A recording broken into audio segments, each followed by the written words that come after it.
Hey folks, this is me, Vishwas Nayan. I'm the host of this podcast.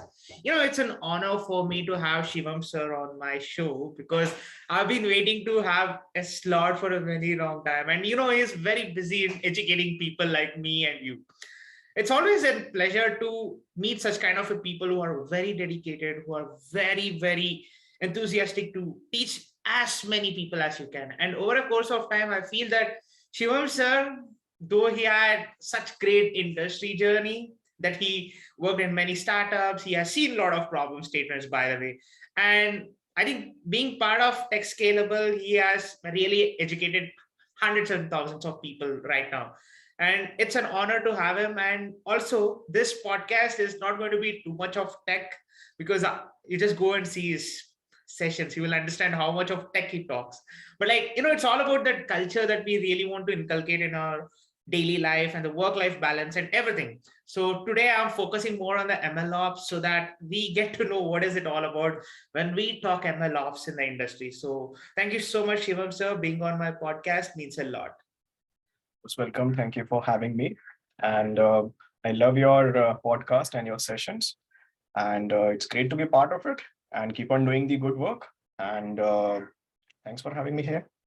Right, let's get started. Yes, sure. So let's just understand what is this MLOps all about when we are trying to automate everything that was there in SDLC with an ML component added to it. So what is MLOps today to the people who are trying to automate everything?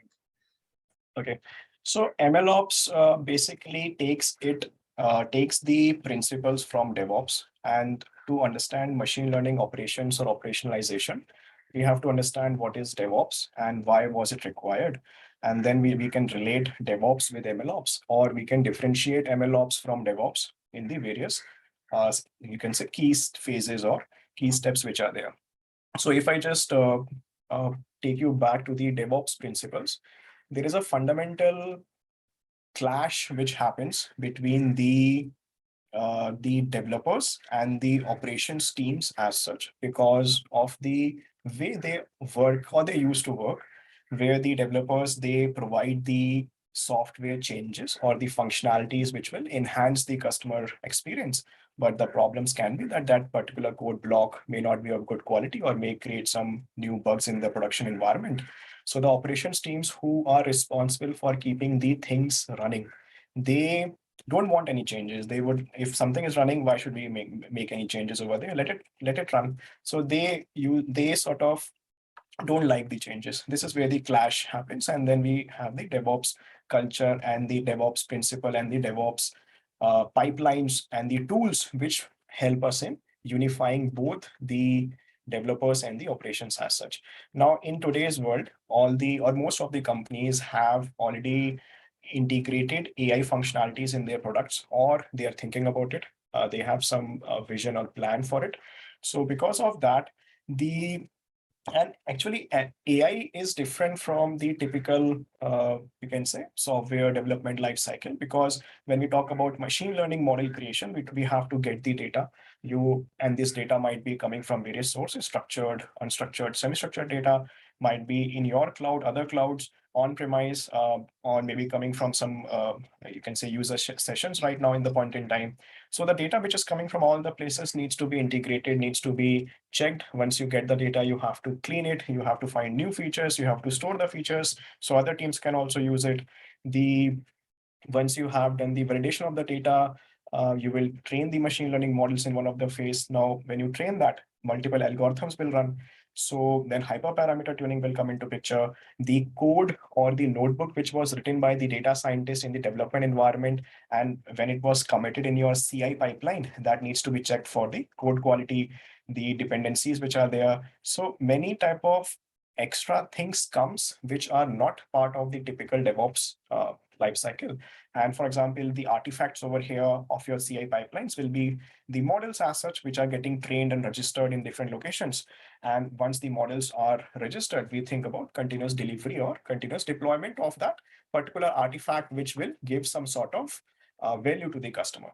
So the typical DevOps principles are used in MLOps with the extra complexity or the extra challenges with comes due to the data ingestion, due to the monitoring, due to making sure that the models, once they are deployed, are also continuously monitored for any data drift. If you train your data on historical trend, and the trend has changed today, and if you realize that a trend has changed after 1 month, then your model's performance has degraded for that 1 month.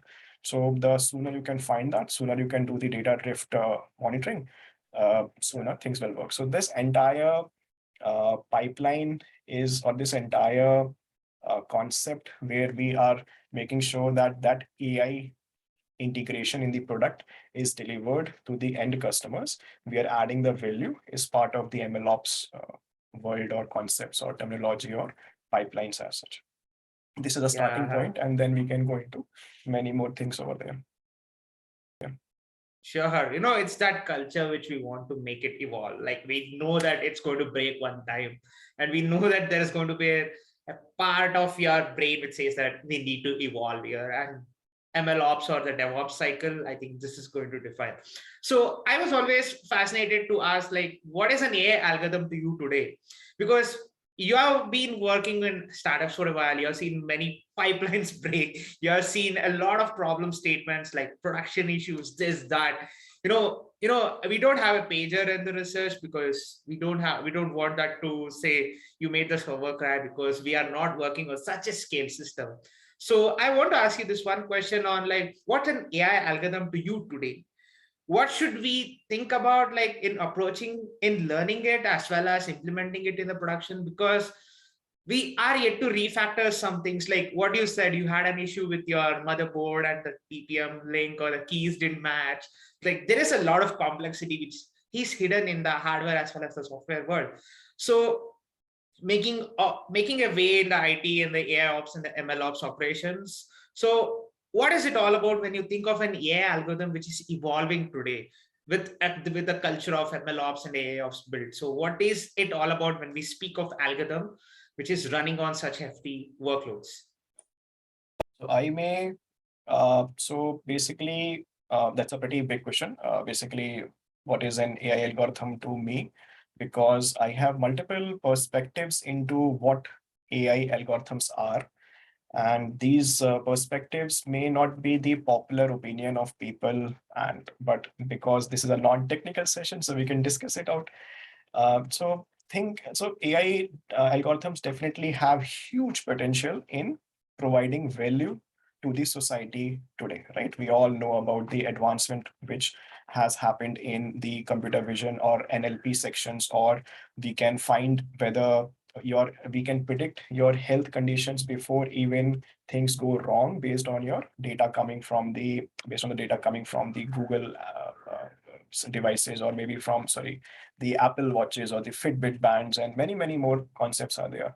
The IoT is another big field where you are getting continuous stream of data from any medical equipment. Before it fails, we can totally maintain it. These are the positive sides of the AI algorithm. For me, AI algorithm will be like these tools which can provide great value, but there are great risks also which are involved with AI. The problems which we face are in my perspective, are the ones which I have seen, and which may not be the most popular opinions, or your viewers may not totally agree with me on that. But think it in the terms of, I'll give you an analogy. So if you think it through, that there a few centuries back, there were multiple, because of the industrial revolution in some part of the world, or because of the advancement in some part of the world, the society, or the culture, or the group of people over there were getting that edge, and they were dominating, or they were you can say making colonies in the other, we can say making, India was one of the colonies as such, we already know that. So the process happened because some part of the world was not able to keep the same pace with the development which happened in the other part. The same thing is happening today as well. The If you think from our point of view itself, from our part of the world, we have very good professionals, we have very good companies who are implementing the algorithms, but they are not the the key, they don't have any say in the AI of you can say the AI bodies in the world. They are not the ones who are researching or who are driving this change. We are implementing the change driven by many people, and a lot of our brains also are part of those companies who are creating those amazing algorithms.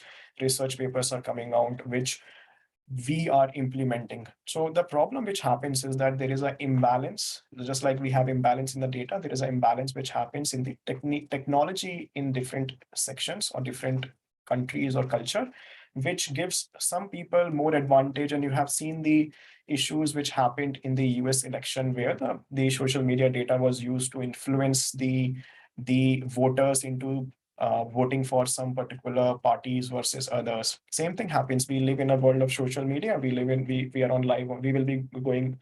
This video will be going on YouTube and other platforms. So the people who are using social media or who are using seeing this content as such, they sort of live in a particular bubble, and the bubble is created by the recommendations which they are getting from the recommendation engines and maybe from other algorithms which are there, which are making their experience, which are enhancing their experience. This enhancement of the experience is the one which is creating that bubble.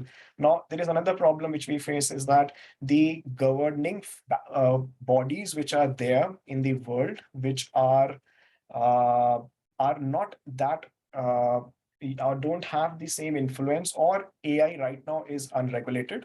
You can use it for your own scenarios, use cases, and the ethical part of the AI is not that regulated apart from the major corporations and so on and so forth. And there is another typical problem.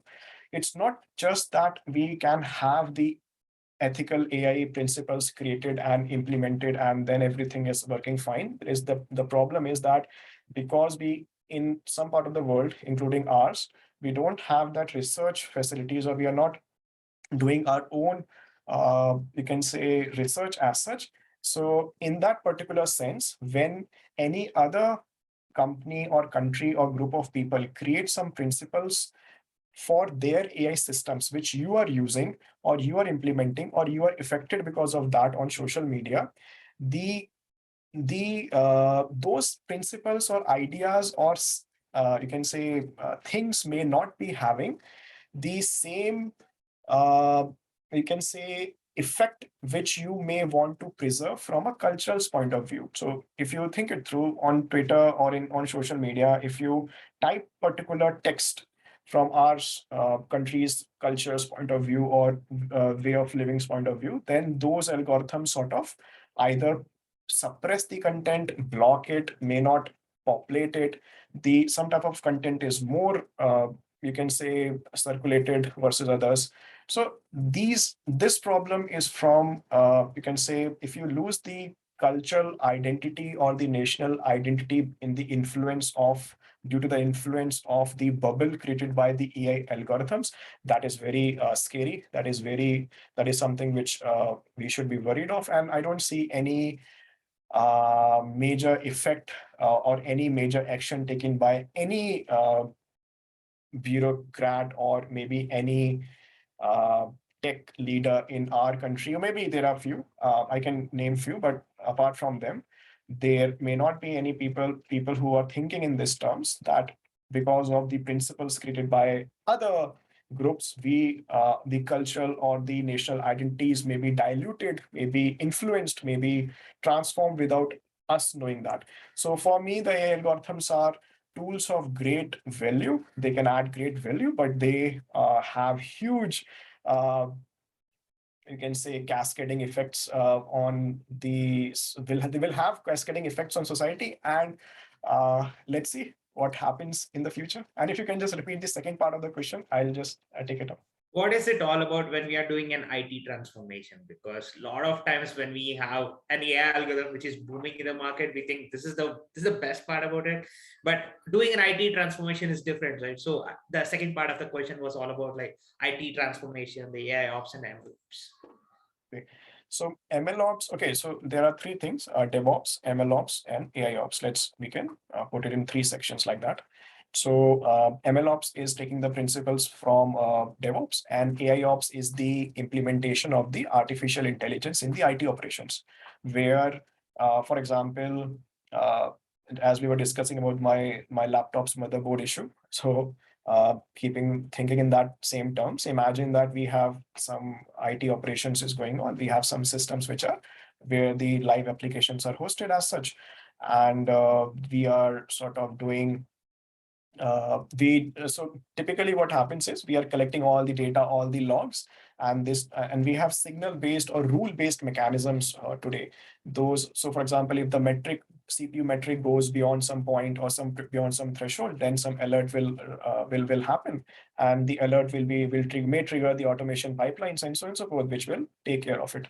So this is a reactive mechanism where something went wrong and then you took the reaction and you modified it or you sort of corrected that and so on and so forth. The second, so when you implement AI ops or when we implement the AI in IT ops as such, the approach is moving from the reactive approach towards the more proactive approach, where we will be able to predict something is wrong, maybe because of the code quality or because of the code which was written in the CI pipeline, and that one day will lead to the service getting disrupted in the production environment. So it might be, or it might be, and when the service is disruptive, or if we predict because of any pattern in the network or data or in the user behavior, and when we detect that pattern, the algorithm should be able to uh, run the automation pipelines or run the automation scripts or the automation notebooks to correct that. So all of this comes in the family of the AI ops as such, where we are implementing AI for IT operations.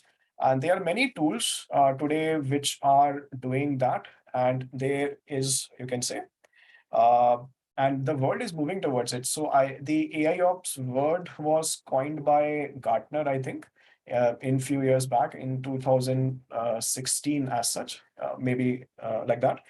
And that is a pretty logical, it's a very pretty logical DevOps, MLOps, and AIOps. These are pretty logical evolution of the IT sector or the way we were working earlier and now how we are supposed to work. It's just more efficient. It's just better. It's something which will come. It's already being implemented by, you can say, the companies are adopting it, companies are thinking about it, and that is the future. So these are natural changes. They are supposed to happen, and they're happening right now. But like, there is always this one part of our brain which says ethical AI. Let's bring in that. We are now trying to make sure that we have DevSecOps today, but DevSecOps existed even before we evangelized DevSecOps. So what is it all about when we are talking about ethical AI? Of course, you brought in a lot of points. Of course, you said more amount of people need to evangelize over it. But like, what do you think are the major steps that we need to have as a prerequisite in order to bring that more effectively? Because I see that only some research institutions do that, because most of the time I don't think, like when I see a lot of papers, I feel that it's not that ethical to even talk that much about this kind of a technology right now itself, because we are still yet to figure out how does a brain work and how are we going to implement the brain on a burning box. And of course, we can give an example of the startup stories that we had. I miss by a chance I gave an complete host key to her, and I was removed as an host, and all of a sudden we had to solve that problem. Do you remember that? It's all that, things happen without we knowing that as well. So what is it all about when we are supposed to evangelize ethical AI and the culture of automation in the world of AI and ML that is more disruptive, because there are many tools, many technologies, but yet we are yet to bring and evangelize that ethical AI. So what is the prerequisite that is required for the world to evangelize ethical AI properly? Now, this is where that's a very big, you can say, ethical AI itself is a very big topic where a lot of thinkers have to think and implement strategies and principles. and where we have to think in terms of the entire globe. And as we were just discussing, from the point of view of society, culture, and national identities as well, apart from that. Now, the ethical AI, major corporates like Microsoft, Google, and maybe Amazon, they have already announced, or they have already they follow their own principles which they have created and which are mostly common across all the organizations. The uh, and these principles will be, for example, if I just name few of them, like the principle of inclusiveness. We should be unbiased. The model should be unbiased towards any particular bias which is there in the data, any class as such. The the model should be, you should be accountable for what you have created and what the outputs are coming. Everything should be transparent. We should have explainability of the models. If something is happening, we should be able to explain the feature importance of it, like why it happened, which feature has caused it, what was the reason, whether why this output came, and we should be able to get back to the customer, or the person who is getting that inference or output. The all the models, all the AI will be should be very rigorous, you can say rigorously tested. It should be regulated, it should be secure, it should be reliable. We should not have an automated car driving on the road, hitting any bicycle, you can say, uh, bicycle, one person with a bicycle, which happened few years back, who was crossing the road, and the AI system couldn't understand that because of maybe the darkness or other feature factors which were there. So that should not happen as such. It should be very well tested and reliable in nature. So these principles, uh, and the one of the major problem which we have is that, as we were discussing about, that the AI algorithms have huge potential the uh, in terms of the positive and the negative effects which they are having on the society.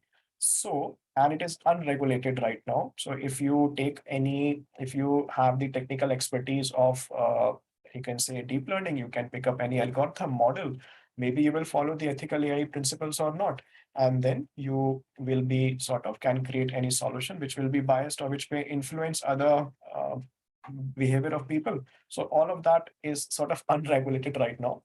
Uh, and where definitely a lot of thinkers needs to come and create and further put these principles in place. We should be having government authorities who, in the, you can say, at the country level, enforce these policies on all the companies who are implementing AI, that and some sort of auditing you can say authorities who will audit them, who will validate the ethical nature of it. And and in terms of, if we think in terms of some of the packages which we are using, I work with a lot of Microsoft AI services. We have smart noise packages. So if we are getting the private data of the customer, and with that data we are creating the AI models, then should uh, we add some noise to the data so the privacy of the customer is not breached. Basically, the data will be statistically will be same, but it will not be what exactly it was in the original form. So looking at the data, you cannot know whose data it is or what are the data points, and but the model will be trained. So it is called a smart noise. So we add it. And the second thing is we have fairness packages, fair learn package. So when the model is trained, we are able to determine whether there is a bias. And if there is a bias, then we artificially change the parameter and make it unbiased. So it may come down from the point of view of accuracy or performance. It may not be the same which was originally trained, but now the model is more unbiased versus that. So these type of packages or technologies or ways are there. Another problem is that we can technically find whether there is a bias or not, but there are a lot of non-functional biases, which are non-functional uh, unfairness which is there, as we were thinking from the point of view of culture, society, and so on and so forth, which these packages have no idea of. They will not be able to find.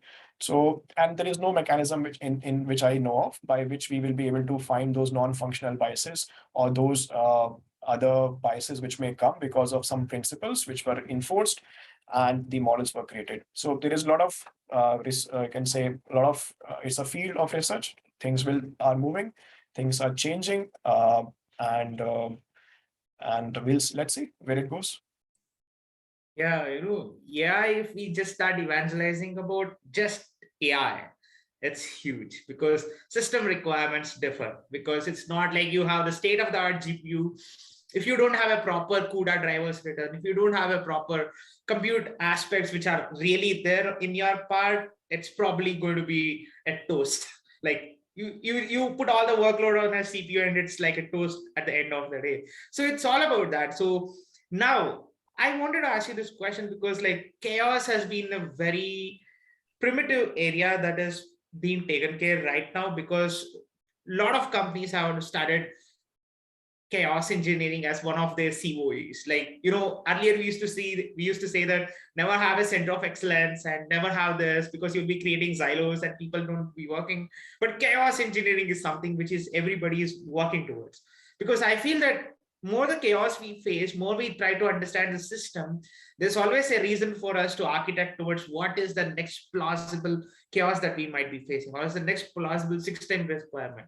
So, what is it all about when we are perceiving the resilience that we want to build on such kind of an architecture which involves AI algorithms and hefty workloads and the data ingress, egress, which is going on? So, what should be our perceptions towards the chaos when we have such a complex system architected using the AI algorithm? So, what should we learn, and what should also be our phase in which we start unlearning about that system? So, what is it all about when we are developing such kind of an infrastructure for any of the startups or else the MNCs that are going through this kind of a change? So this is also a pretty, I can say, major big area where a lot of thoughts or line of thoughts are there. So something which already exists, like, so if we already know that there is a shift, the shift has already happened from the monolithic applications to the microservice architecture, where we have reduced the impact of making a change in one of the microservice on the other microservices, and all of them are running in some containers on some container orchestration mechanism and providing services. Now, even, and then we run the multiple instances of those microservices in case that if one of them fails, then the entire, if the sheep dies, but the farm should go on. So the sheep, if we think in terms of sheep farm approach, if one of the service goes down, but the other instances should be able to take care of it. So the chaos is something which is very natural.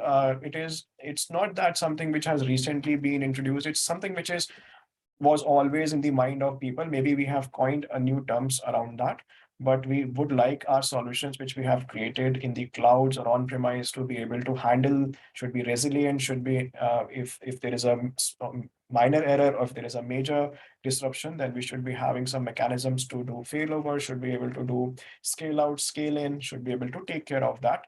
In a sense, we should be having multiple copies. As such, redundancy comes into picture. So now the same concepts can be applied to AI systems also. The microservices are very nice, I can say, approach in which AI systems are implemented. And we already know that most of the AI systems today, or most of the models which we are deploying, or what the major techs are evangelizing right now is Kubernetes. You run your models in containers, and the auto healing will happen. We can automatically monitor whenever it's continuously monitored and recreated, reinitialized.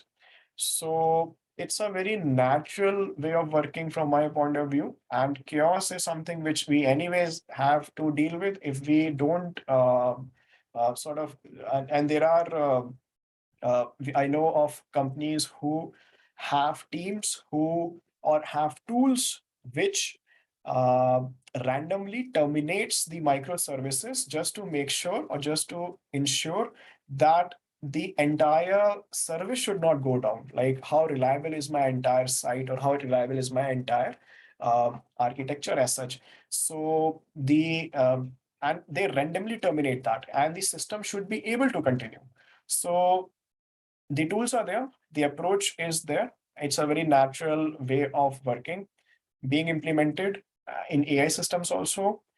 So, uh, in a sense, chaos is good for the softwares as such, and microservice is the way to go. Yeah, that's the best part of it. Like, we still don't know whether the serverless is the end of the evolution of the cloud. Like, we still are yet to explore it. Like, when I see AWS coming out with new services, or else the not Amazon, Microsoft coming out with the new services in an Ignite or the AWS reinvent, I'm like, is there an end at the end of all these evolution that we're talking, or else what is it all about today when we are architecting everything using the same old GPUs and the TPUs and the CPUs, but we are having too much of complexity added? Like, every service to me in Microsoft Azure is like, oh my god, I should use this, I should use this. So right now we don't have too much of a time to explore it, but we have an n number of choices.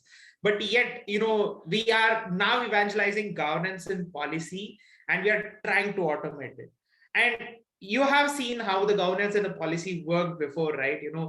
Once an IAM role or the code has been out there in a public repository, there will be hundreds of people who are ready to use it and spin up the VMs at any instance. So it's all that chaos that we saw, but now we are automating all that, like governance and the policies automated right now. So what is it all about when we are talking about governance and the policy at scale, when we have such kind of an AI ops and MLOps culture which is coming to an organization? So how should organizations strategize for all these kinds of governance and the policies that we are trying today to be automated? So basically now there are see the I'll just give a quick background or brief about the policies and the governance as such to the in more slightly in a technical manner. So we know GDPR compliances. We know are aware of compliances of other countries which are specific to maybe Canada, which are specific to United States, or specific to maybe Russia, and so on and so forth. So these compliances and policies, if we don't follow them, if the data is breached, then we are audited. You can say, uh, penalties are there on the organizations or on the software. Now, in today's world, we it will not be possible for us to apply these policies or governance after the product or at the time of the deployment of the product, or maybe late in a later phase in a DevOps pipeline or in a CI/CD pipeline or in a deployment pipeline as such. What we generally do is there is a principle in security called a shift left.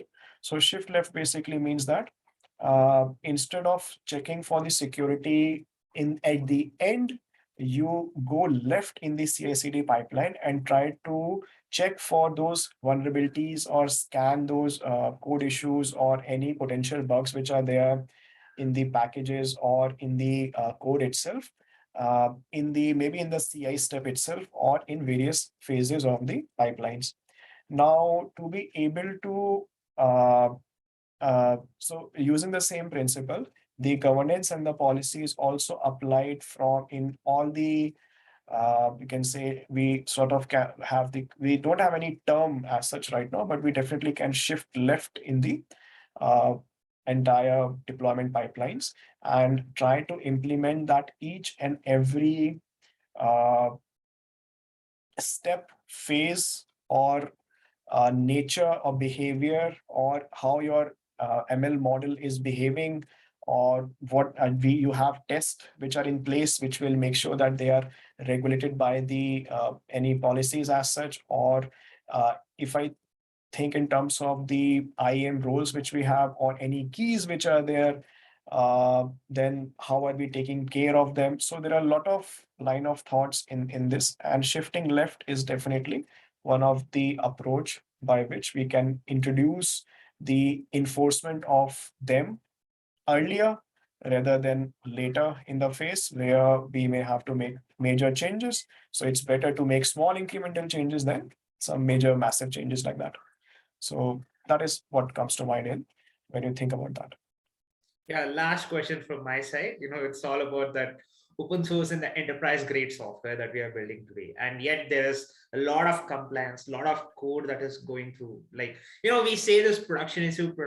It's all about like all the code getting pushed at once, and you are like, okay, where did it break? And that's what production issue was all about to me back then. To me, if I think of what is it all about today, it's like, let's say there's a push from a container which is not a container from code base. It's like this, it's like that, and everybody had a different version of the software in their entire system, and they started coding in different ways, and it coming in, oh god, like I've seen one of the ML pipeline which had a 2.0 code which was in the beta version, and yet it was being pushed, and I was like, how did it get pushed?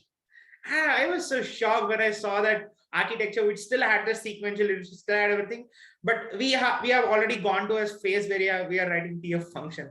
So open source software is evolving. So what is it all about when we are talking about an open source and an enterprise grade software today? And are we really architecting towards something like this culture of AIOps and MLOps really requires an enterprise grade software? Also, what is it all about when we are trying to have that mix and match of open source and the enterprise grade software in the culture that we are trying to evolve in an organization? Okay. So now there are, again, this is a very wide topic where there are many different line of thoughts, or where there are many different thought processes which are being implemented, used, and by different organizations or by the communities as such. Now, for example, uh, we have this notion of that if there is something which can do a wider good, then that particular software should be open sourced. So everyone should be able to get the good out of it. Now that is great. Definitely should be done. We are doing it, and because of that, you can see there are so many new uh, so much progress has been made in the world of blockchain. Because of that, communities are coming up and they are driving new things and they are pushing these new blockchains out as such. Now, there is another line of thought over there. So sometimes what happens, the major corporates or the organizations, they take this particular approach as a strategy also. So I can name few organizations whose softwares or tools I use, and what they do, if they come up with something which is like a game changer. Imagine, so the world was working in some particular manner till now, and now you have this new innovation, new software which will make the change in the world. So what they do, they sort of break that into two pieces, and they open source one of the piece, and they evangelize that, and there is a widespread adoption of that because definitely it's a game changer. And then they will keep the other component, which is the piece of the puzzle, proprietary in their platform. So when the adoption has been done by the other companies or organizations as such, then they are sort of aligned, or you can say they are more likely to go for them because they have the other part of the puzzle, and now they will be able to create their own market as such. So it's basically a strategy as well from major corporates to release some part of their tool as in open source world, and then the enterprise grade version of that or something which sits on top of it is with them, and they will it's sort of fair as well because they have developed it. They definitely, everyone will have also have the right of you can say making their business grow, so they strategize it in that manner.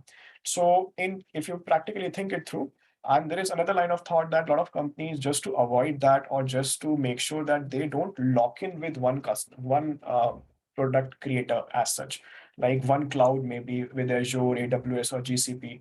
So, for example, if you go for any serverless, we were just thinking of that. Okay, what will happen after serverless, right?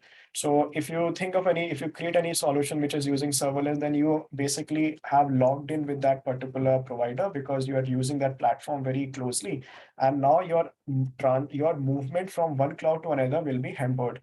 So this is where Docker came, and where containerization came, and let's say with containers we can make more.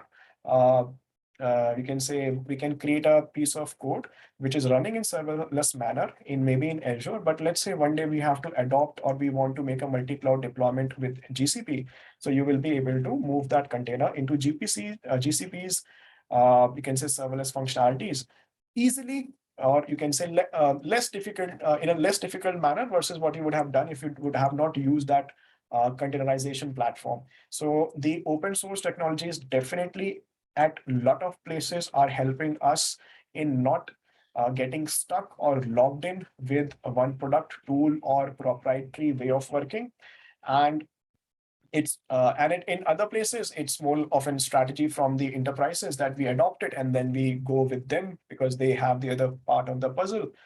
uh, but that's the that's the way things are evolving. And we also require enterprise grade softwares, because if you definitely would like your software solutions to be reliable, should be up and running, bugs should not be there. So if you go for open source, you may not have the or you have to create your own internal team who will be making those advancement or will be doing research or will be providing the patches or fixing the bugs in that open source solution. Otherwise you have to look up for the community to provide you with some fixes. If you don't have either if you don't if that particular tool if you don't have the team, or if the community doesn't focus on the bug fixing in that point in time, you are stuck. So that's why we have the enterprise versions of the software as well, where they will help us in fixing those bugs. So it's a very natural way of, you can say, where we have to think that how can we provide the best value to our end customer and definitely from the business point of view, how can we make it as cheap as possible without maybe we have to pay for less licenses as such.